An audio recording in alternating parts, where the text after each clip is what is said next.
Bonjour à tous, c'est Jean-Luc Roux sur sa chaîne YouTube. Aujourd'hui, nous allons parler de la Chine qui divulgue un plan pour sa domination dans la guerre des drones. La Chine a révélé un plan ambitieux visant à transformer ses opérations militaires grâce à l'intégration de systèmes sans pilote plus avancés. Un changement stratégique vers des opérations spéciales dirigées par des drones dans des scénarios de guerre, y compris un conflit potentiel avec les États-Unis à propos de Taïwan.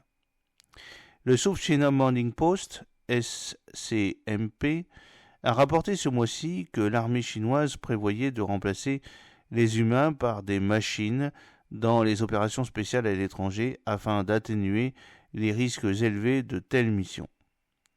Les scientifiques travaillent avec l'Armée populaire de libération, l'APL, pour développer des véhicules aériens sans pilote, UAV, capables de voler sur de grandes distances, de plonger profondément sous l'eau et d'attendre pendant de longues périodes, indique le rapport du SCMP.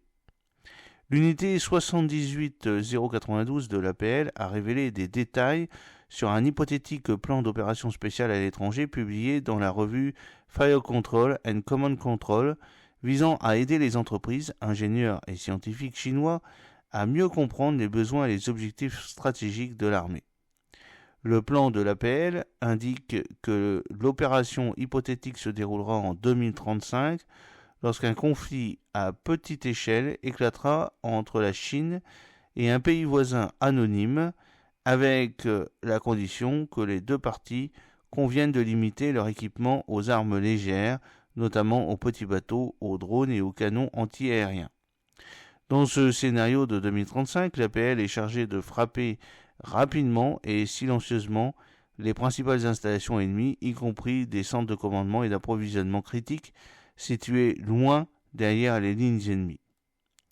Les drones spécialement conçus pour les opérations spéciales doivent être capables d'opérer à la fois seuls et en essaim coordonné, de voler à des altitudes extrêmement basses, de franchir des obstacles, de s'engager au-delà de la portée visuelle et de poursuivre et d'éliminer les forces ennemies, indique le rapport du SCMP.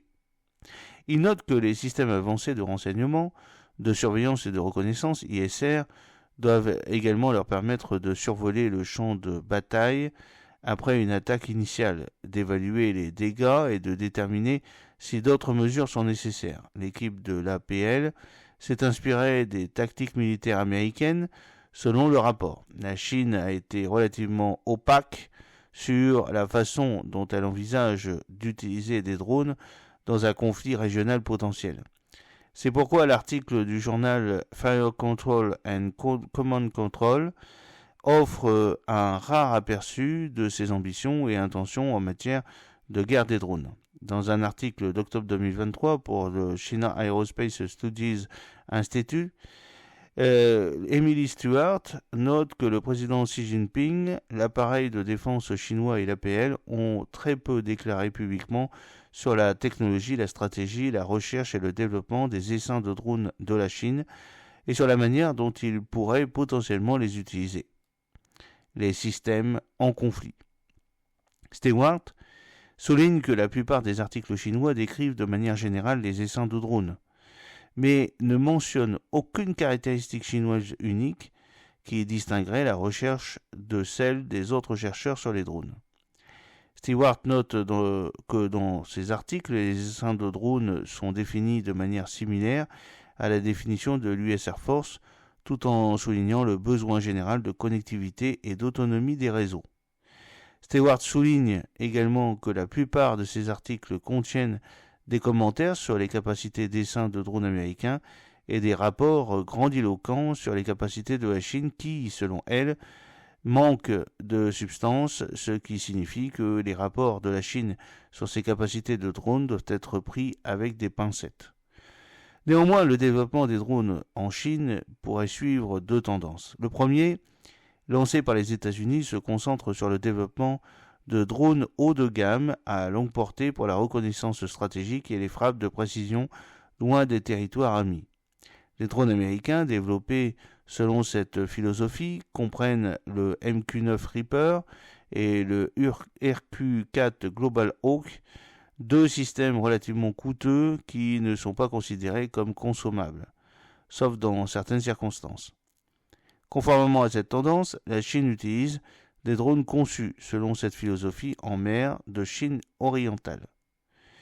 La deuxième tendance dans le développement des drones, stimulée par la guerre en cours en Ukraine, consiste à produire en masse des drones tactiques bon marché et consommables en utilisant une technologie commerciale à double usage, à l'opposé de la tendance précédente consistant à développer des drones haut de gamme et coûteux. Cette tendance est plus évidente dans l'utilisation de drones par la Chine dans l'Himalaya vis-à-vis de l'Inde. Dans un rapport de juillet 2023 de la Fondation pour la recherche stratégique, Antoine Bédaz et Simon Berthaud notent qu'aux côtés de drones avancés tels que le CH4, la Chine utilise des drones tactiques plus petits pour le transport logistique, la surveillance des frontières, l'évaluation des dégâts au combat, l'observation de l'artillerie, soutien aux tireurs d'élite, déminage, recherche et sauvetage et soutien à la communication dans l'Himalaya. Bondaz et Berthaud notent que les drones chinois les plus répandus dans l'Himalaya sont commerciaux, ce qui montre la stratégie d'intégration civilo-militaire distinctive de la Chine. J'espère que cette petite vidéo vous a plu. N'oubliez pas de cliquer sur le pouce pour la promouvoir, de vous abonner si ce n'est pas encore fait et de partager cette vidéo avec vos réseaux sociaux. A très bientôt, fidèlement, Jean-Luc O.